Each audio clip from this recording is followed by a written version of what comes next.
Neemias foi o copeiro do rei persa Artaxerxes I e posteriormente também foi o governador de Jerusalém, responsável por reconstruir os muros da cidade. A história de Neemias na Bíblia está registrada no livro que traz o seu nome no Antigo Testamento. Esse livro é a única fonte de referência que nos ajuda a saber mais sobre quem foi Neemias, mas ele nos fornece detalhes importantes para que possamos compreender a atuação desse homem levantado por Deus para executar um trabalho tão importante no período pós-cativeiro babilônico. Neemias era filho de Ecalias e fazia parte da geração de descendentes daqueles que foram levados para a Babilônia pelo rei Nabucodonosor. Após a queda do Império Babilônico diante do Império Medo-Persa, Neemias aparece na narrativa bíblica com notoriedade. O nome Neemias significa o Senhor consolou. O fato de o texto bíblico não fazer nenhuma menção sobre a esposa ou sobre os supostos filhos de Neemias tem levado muitos intérpretes a sugerirem que talvez ele possa ter sido um eunuco, porém não há nada conclusivo sobre isso. Na corte persa, Neemias possuía um cargo muito importante e de grande responsabilidade, pois ele era o copeiro pessoal do rei persa Artaxerxes I. Isso fazia dele um membro da corte real que possuía grande influência e prestígio devido à sua proximidade com o rei e à confiança que ele desfrutava, já que seu trabalho não envolvia apenas escolher o vinho do rei, mas evitar que ele fosse envenenado. Mas sem dúvida o que a Bíblia destaca na história de Neemias é a sua preocupação com Jerusalém. No 20º ano de reinado de Artaxerxes, Neemias recebeu notícias sobre a situação caótica de Jerusalém e a miséria de seu povo. Além disso, ele também ficou sabendo que os muros da cidade estavam destruídos e seus portões estavam queimados. Isso fez com que Neemias ficasse bastante angustiado e ele jejuou e orou pedindo pela misericórdia de Deus.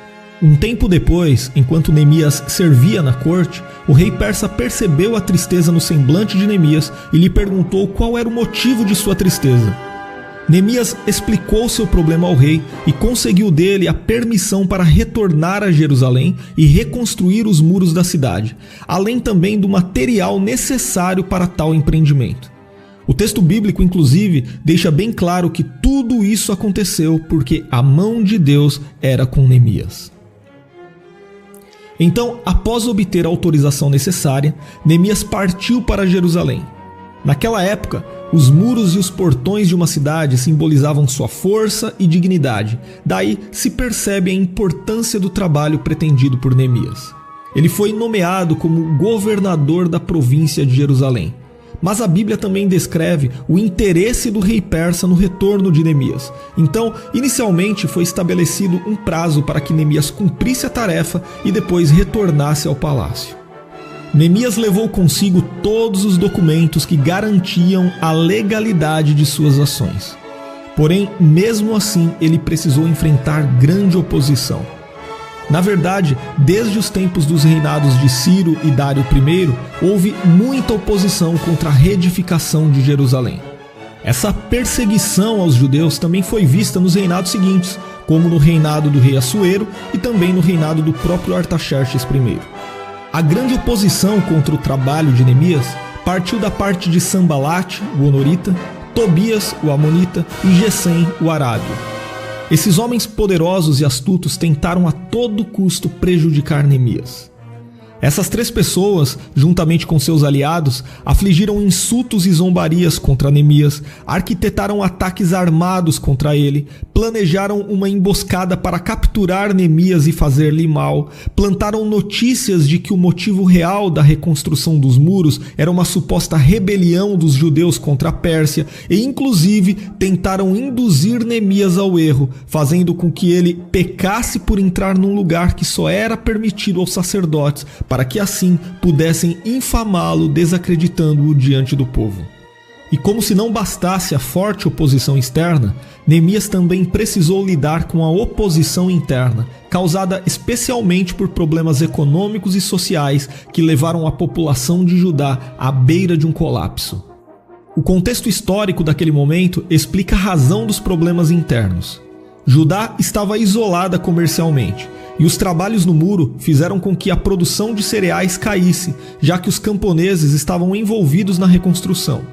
As condições climáticas também agravaram a crise de alimentos, e somava-se a tudo isso o fato de que os últimos administradores haviam explorado a população. Tais condições fizeram com que muitos hipotecassem suas propriedades ou tomassem dinheiro emprestado, tanto para comprar alimentos como para pagar os altos impostos. Mas apesar de toda a oposição que durante um tempo conseguiu atrapalhar as obras de reconstrução, Neemias se mostrou um grande líder que com muita habilidade conseguiu prover a organização e a motivação necessárias para que o trabalho fosse concluído. Neemias soube interpretar muito bem as ameaças externas, ele foi prudente para não cair em ciladas e soube gerir os problemas internos. Então, após 52 dias, entre agosto e setembro de 445 a.C., a obra de reconstrução dos muros foi concluída. Quando o trabalho foi finalizado, Neemias tomou algumas ações para melhorar a vida em Jerusalém.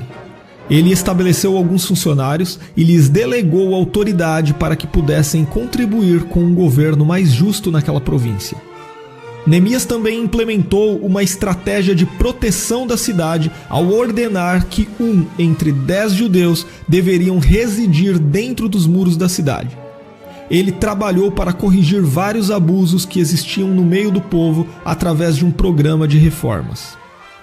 Neemias teve grande participação na revitalização da adoração em Jerusalém, santificando a nação ao conduzi-la a uma renovação da aliança através da leitura e exposição da lei feita pelo sacerdote Esdras, da confissão dos pecados e do julgamento em que o povo se comprometeu em guardar os mandamentos da lei. Neemias também se preocupou com a celebração das festas judaicas, sobretudo a festa dos tabernáculos. As reformas de Neemias também incluíram um melhor apoio ao sacerdócio e à purificação do templo, a separação dos estrangeiros a fim de que a corrupção religiosa e a idolatria fossem evitadas e a conscientização acerca do erro quanto ao casamento misto. Mas não é possível afirmar com exatidão quanto tempo durou o período de liderança de Neemias. Isso porque provavelmente esse período foi intermitente.